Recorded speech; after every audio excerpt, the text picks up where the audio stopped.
Et salut tout le monde, j'espère que vous allez bien. Moi franchement ça va super. Je suis ultra content de revenir sur YouTube. Et en effet, pendant tous ces petits mois là, j'étais inactif pendant au moins un mois. Et encore là j'ai reposté. Donc oui, je reviens sur YouTube et petit à petit, puisque il y aura des fois où je serai moins actif que d'autres. Et du coup les gars, je reviens avec de la force. Je vais vraiment me remettre à faire des lives, des vidéos, etc. Et du coup, aujourd'hui, on se retrouve pour un react à la vidéo de Nico VS. Bref, n'hésitez pas à vous abonner à ma chaîne et à la sienne. Le lien de sa vidéo est en description. Et puis les gars, on est parti.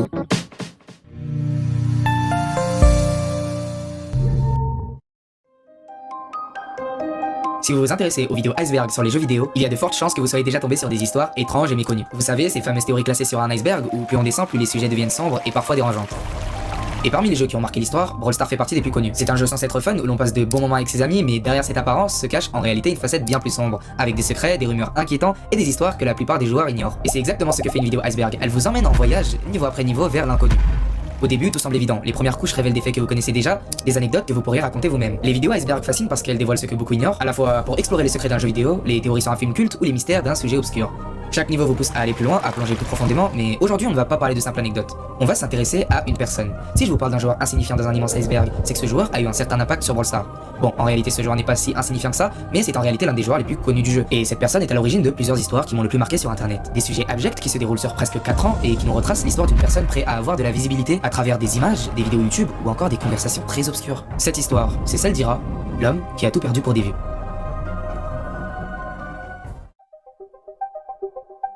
Tout commence à la surface. Ira est suivi par plus d'1,7 million d'abonnés sur YouTube et il est à l'origine de beaucoup de records qui ont marqué l'histoire du jeu. La barre mythique des 100 000 trophées a été franchie pour la première fois sous son nom et la première place du classement mondial a été occupée par lui plus de 100 fois. Et par de nombreuses personnes, il était admiré pour ses performances aux côtés des meilleurs joueurs du monde. Il était respecté pour sa capacité à repousser les limites du jeu et son appartenance au fameux trio le 64 Gang a été célébrée, inscrivant son nom dans l'histoire de Brawl Stars. Ira a été glorifié, son ascension et ses exploits étaient regardés comme des sommets inaccessibles. Et cependant, à mesure que la surface est explorée, des zones d'ombre commencent à apparaître. Ce qui semblait être une success story impeccable s'est avéré bien plus complexe et bien plus troublant. Mais en grattant un peu sous la surface, une autre image commence à se dessiner. Ira, longtemps admiré pour son talent et ses exploits, n'a pas seulement été connu pour ses performances. Derrière le joueur exceptionnel se cachait en fait une facette bien moins reluisante.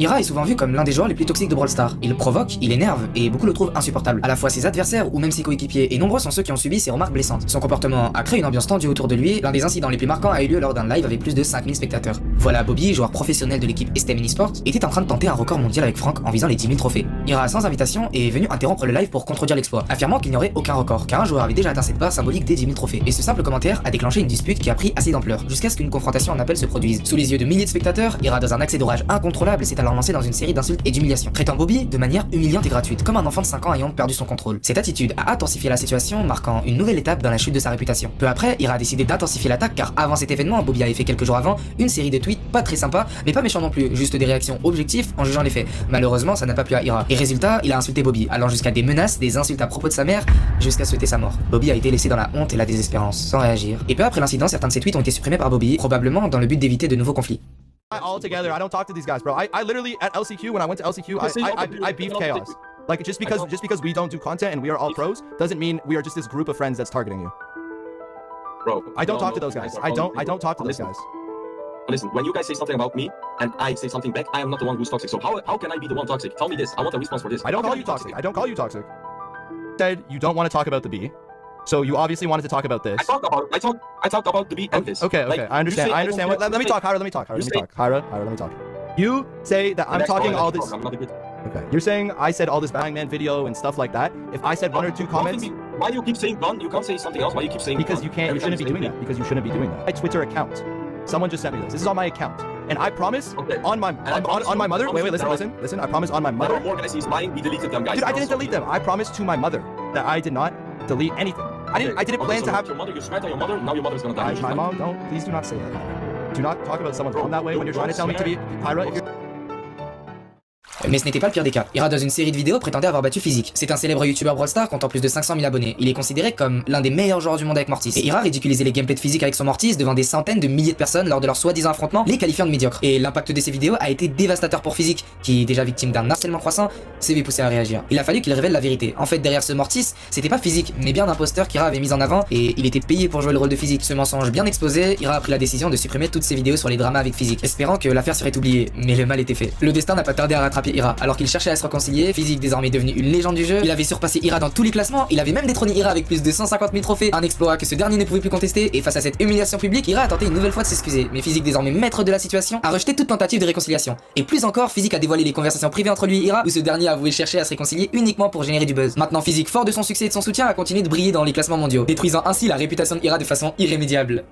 Le destin semblait cruel et les rôles inversés. Celui qui jadis dominait le jeu avec arrogance s'est retrouvé en fait désormais sous les feux d'humiliation. Et pendant que son ancien rival Physique continuait d'écrire son histoire avec brio. La chute d'Ira, marquée par sa quête incessante de provocation, restait désormais un triste témoignage de ce qu'une attitude toxique pouvait causer. Mais Ira ne s'arrête pas là. Il va aller jusqu'aux accusations, aux propos misogynes et plein d'autres aspects que tout le monde ignore, comme l'abusation et l'exploitation de sa propre communauté pour parvenir à ses fins. Quand je vous disais qu'Ira ciblait ses propres coéquipiers avec des commentaires humiliants, je ne plaisantais pas. Voilà Lapsa, youtubeur, joueur professionnel, très mécanique, très agressif, absolument monstrueux. Et je vous le dis, je ne comprends pas, voilà, c'est plus fort que moi qu'un adulte faire autant de drama sur un jeu d'enfant pour avoir de la visibilité avec autant d'assurance, ça me dépasse. Vous allez voir, Ira il en a absolument rien à faire. S'il veut détruire quelqu'un, il fera tout ce qui est en son pouvoir pour aller détruire ce quelqu'un, peu importe les conséquences. Déjà au début, Lapsa et Ira étaient de très bons amis, ils jouaient ensemble souvent en vidéo, mais cette histoire commence lorsqu'Ira reçoit une grande vague de moqueries et d'humiliation par des petits youtubeurs qui font des vidéos où ils gagnent contre lui. Bon, ça arrive de perdre même pour le meilleur joueur du monde, mais le pire dans tout ça, c'est que ces vidéos explosent.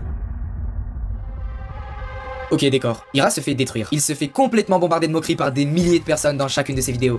Je sais que c'est injuste d'harceler quelqu'un et qu'il ne faut pas répondre à la violence par la violence. Mais soyez honnête quelques secondes avec vous-même et admettez un instant qu'il est difficile de ne pas voir le sourire. Après, par toutes ces accusations et ces humiliations devant des milliers de personnes, il l'a bien mérité. Moi, ça m'hypnotise un peu. Je crois que j'aime bien. Et d'ailleurs, je ne suis pas le seul à bien aimer. En 2023, beaucoup de créateurs ont commencé une petite carrière à faire ces vidéos qui explosent. Pour vous donner une idée, on estime que la plupart de ces vidéos ont fait des dizaines et des dizaines de milliers de vues. Ça fait beaucoup de vues. Tellement autant, à vrai dire, qu'Ira n'avait plus le choix d'intervenir dans son drama. Il a fait un énorme post communautaire qu'il va supprimer après 24 heures. Dans ce message vu par des milliers de personnes, il affirme que les moqueurs ne sont que des enfants. Un autre passage du message prétend qu'il détruit chaque jour les joueurs qui ont osé le tourner en dérision, comme s'il les écrasait sous sa domination. Et le pire dans tout ça, pour affirmer et vanter ses propos, il prétend battre facilement tous les jours des joueurs comme Lapsa ou encore Pika. Mais la réalité est une autre histoire. Lapsa, en lisant ce message une minute plus tard, réagit rapidement. Il explique calmement que lui et Pika n'ont jamais causé de problème à Ira, au contraire, c'est lui qui, pour les remercier de leur indifférence, cherche à les humilier publiquement. Et donc en réponse, Lapsa publie une vidéo où il dévoile froidement tout ce qu'Ira cache, exposant la vérité derrière ses propos. I want to tell you that if this video gets removed without any explanation, then you should know it was by Hyra, who tries to hide the truth, since Hyra made yesterday a community post, which I just have to respond because he mentioned me, he mentioned some other guys, which I don't really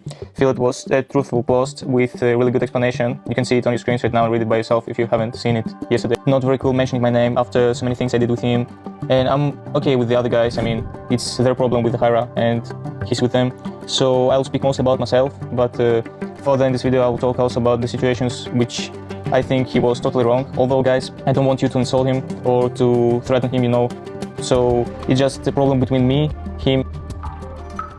Pour la faire courte, Lapsa critique Ira pour son comportement hypocrite et ses mensonges après tout ce qu'ils ont pu faire ensemble, et malgré son ton critique, il demande à son audience de ne pas harceler Ira et de rester respectueux. Enfin, son but à lui est de rétablir la vérité et de défendre son propre point de vue face aux accusations. Mais ce qui va se passer après est encore pire que ça.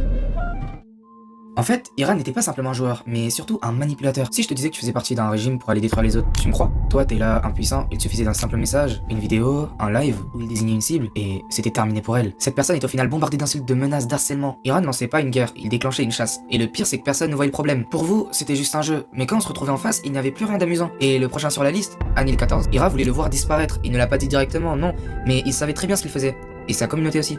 Dans cette image, censée être choquante, on voit une arme sous la main, bah les billets c'est vous. Bon, plus sérieusement, Anil est aussi l'un des meilleurs joueurs Mortis, il a fait un record mondial que personne ne peut surpasser, et bien c'est d'avoir monté Mortis de bronze à master dans la PL Coupe Star pour les Français, ceux qui ne savent pas, et bien c'était le mode le plus difficile de Brawl Stars. Si tu atteignais le master, ce qui était l'une des quêtes les plus difficiles du jeu, on te considérait comme un pro. Donc il avait très peu de joueurs qui l'avaient sur son profil. Et pour vous dire, Anil faisait partie des créateurs qui faisaient des vidéos moqueurs sur Ira où il l'humiliait d'une façon jamais vue. Et lui et ses autres collègues ont été également insultés par Ira, contrairement à IRQ qui s'est simplement fait insulter d'enfant et d'un joueur nul avec Mortis. Anil s'est fait détruire en live devant des dizaines de milliers de personnes. Ira l'insulte de tous les noms durant tout son live. Face à ça, Anil réagit en faisant un TikTok qui a explosé, où il a fait une compilation quand il détruisait Ira. Et cette fois, coup dur pour Ira.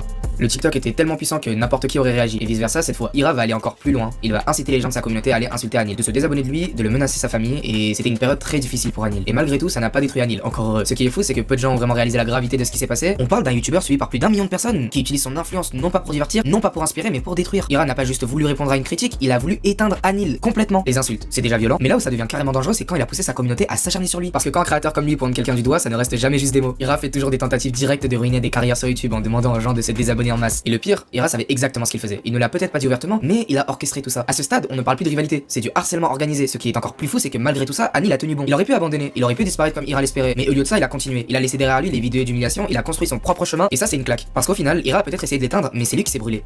Tellement à vrai dire que certains se sont enfin rendus compte de ses horreurs. Ok, résultat, les meilleurs joueurs de Brawl Stars ont arrêté de jouer avec lui. Mais Ira, au lieu de reconnaître la situation, décida de contourner le problème. Désormais, les alliances ne se formaient plus naturellement, elles s'achetaient, et des joueurs talentueux furent recrutés à prix d'or, pas pour la compétition, mais pour servir à une seule cause: protéger son image et restaurer sa domination. Pour lui, peu importe l'éthique, peu importe la loyauté, tant que l'argent suffisait à acheter le silence et la compétence. Mais ce qui était en train de se produire n'avait rien de normal. Tout ça, ce n'était plus du simple recrutement, c'était devenu de l'exploitation. Des tarifs inexistants furent imposés pour une place dans son équipe, beaucoup d'argent était donné par Ira pour celui qui pourra jouer avec lui, et certains, séduits par l'offre, acceptèrent sans se douter du piège dans lequel ils s'engageaient. Car une fois pris au piège de cette mécanique, la moindre erreur coûtait cher. Une dette tactile s'installait, un joueur payé se devait d'être parfait, infaillible, sous peine d'être aussitôt remplacé. Et plus grave encore, cela va à l'encontre du règlement de Supercell. L'achat et la monétisation de services liés aux performances en jeu est strictement interdit. Mais dans l'ombre, cela continuait. Car ce qui comptait, ce n'était pas le respect des règles, mais la quête absolue de contrôle. Une spirale infernale venait de s'enclencher, et cette fois, ce n'était plus simplement une question d'ego. Ira jouait avec le feu des interdictions, ignorant qu'il s'approchait peut-être du point de non-retour. Ok, jusque-là, ce qui se jouait ici dépassait tout ce qu'on aurait pu voir auparavant. D'abord, il avait sombré dans les profondeurs, là où les règles n'étaient plus qu'une façade et où la morale s'effaçait au profit du pouvoir. À la fois les exploitations, la manipulation et la tricherie. Il s'était enfoncé, et toujours plus loin, convaincu d'être intouchable. Mais il ne s'agissait plus simplement d'un jeu faussé ou d'un simple affrontement entre créateurs. Ira venait de franchir une limite qu'aucun retour en arrière ne pouvait effacer. Et ce fut à cet instant précis que les profondeurs devinrent des abysses. Car accuser un homme d'un crime aussi abominable sans la moindre preuve, ce n'est plus simplement jouer avec le feu. C'est plonger tête la première dans un gouffre dont personne ne revient indemne. Et ce qui était autrefois un empire bâti sur l'admiration et la crainte se fissurait désormais sous le poids de ses propres mensonges. Et dans ces ténèbres où il avait choisi de s'aventurer, il était désormais seul.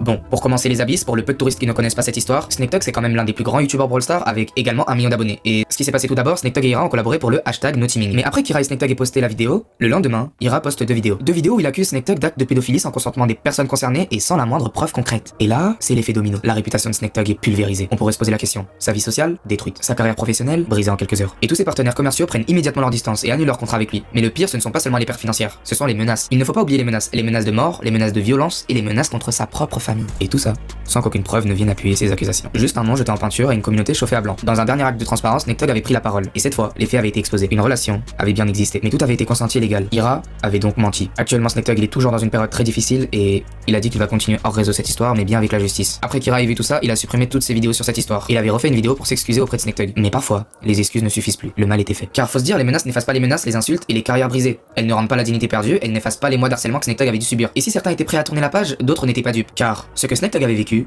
d'autres l'avaient subi avant lui. D'autres noms, d'autres victimes, d'autres histoires passées sous silence, car Ira n'en était pas son premier scandale. Et cette fois, les langues se déliaient. À un moment donné, à un moment de faiblesse. C'était un schéma où la domination passait par l'humiliation. Alors que la tempête semblait se calmer, une question restait en suspense. Était-ce vraiment la fin? Mais si je vous disais qu'il restait un dernier morceau du puzzle que vraiment personne connaît? Car en creusant jusqu'au noyau de l'abysse, on découvrait une vérité bien plus dérangeante. Ira n'avait pas simplement brisé des réputations, il avait contribué à façonner un environnement toxique, où certaines voix n'avaient jamais eu leur place. Et ce qui allait ressortir maintenant, allait tout simplement changer la perception qu'on avait de lui. Voilà Reckless, genre Brawl Stars, très fort, très connu sur ce milieu. Elle avait fait un post sur X où elle expose les propos horribles que notre fameux youtubeur préféré Ira ait pu dire. Bonjour à tous. Il y a eu 294 meurtres de femmes en Turquie cette année. Bien que nous soyons si sensibles à ce sujet, cela m'a vraiment mis en colère qu'une personne bien connue du jeu ait dit quelque chose qui défend autant la violence contre les femmes. Bon, et quand on clique sur les screens, on voit dans le premier message Ira qui dit: ne pleure pas Eburi, tu n'as visiblement jamais été battu dans ta vie. On peut voir à part ce simple message censé être choquant, il n'y a rien de plus intéressant à nos recherches. Ok, dans le deuxième screen, il dit: est-ce que t'es une fille et tu parles? Alors il n'y a pas à être une fille pour parler des violences des femmes, mais il faut être un humain. Et après Ira il lui dit: sale pauvre chienne. Et selon certains, Ira est atteint de schizophrénie, et je suis d'accord avec eux. Ils pensent soi-disant que l'argent rend les gens intouchables. Que Reckless continue en poursuivant, je cite: à moins que ces mentalités ne changent, les féminicides et les violences contre les femmes ne cesseront jamais. Des mesures doivent être prises de toute urgence pour les personnes qui pensent ainsi. Il ne devrait pas être trop tard pour prendre des mesures, nous n'avons plus de sécurité, les femmes n'ont plus de valeur, et enfin je tiens à ajouter que certaines personnes n'ont que de l'argent, et je suis désolé pour elles. Au final, c'est l'histoire d'un homme qui, à force de vouloir tout contrôler, finit par perdre ce qui était le plus précieux, lui-même. Il pensait que l'argent et la gloire le rendraient heureux, mais à chaque victoire il se sentait de plus en plus vide. Ses attaques et ses paroles cruelles n'étaient que des simples masques pour cacher ses propres peurs et faiblesses. Plus il humiliait, plus il se perdrait jusqu'à ce qu'un jour, il réalisera que tout ce qu'il avait construit n'avait aucun sens. Un jour, seul face à son reflet, il comprendra que le véritable pouvoir ne résidait pas dans l'écrasement des autres, mais dans la capacité d'aimer, de respecter et d'élever ce qui l'entoure. À vous ma communauté, quand j'ai commencé les réseaux, j'étais là pour l'argent, pour la gloire, pour cette reconnaissance qui me manquait. Je me suis perdu dans cette quête, je pensais que le succès se mesurait en vues, en abonnés, en chiffres. Pour vous dire, je me foutais de ma santé mentale, de l'impact sur les autres, tant que j'avais ce que je voulais. Mais aujourd'hui, j'ai compris que tout ça n'était qu'une illusion. Les amis, c'est la fin de cette vidéo, j'espère qu'elle vous aura plu. Franchement, la vidéo de Neko est incroyable. J'ai adoré son montage, j'adore. Bref, il faut qu'il perce, il mérite plus d'abonnés que ça. S'il vous plaît, allez le follow, je vous mets le lien dans sa description. Et puis les gars, je prépare une nouvelle vidéo pour lundi, alors soyez prêts, rendez-vous d'ici lundi à 17h. On verra. En tout cas, j'espère qu'on se reverra pour une prochaine vidéo. Et puis ciao, c'était Primrod.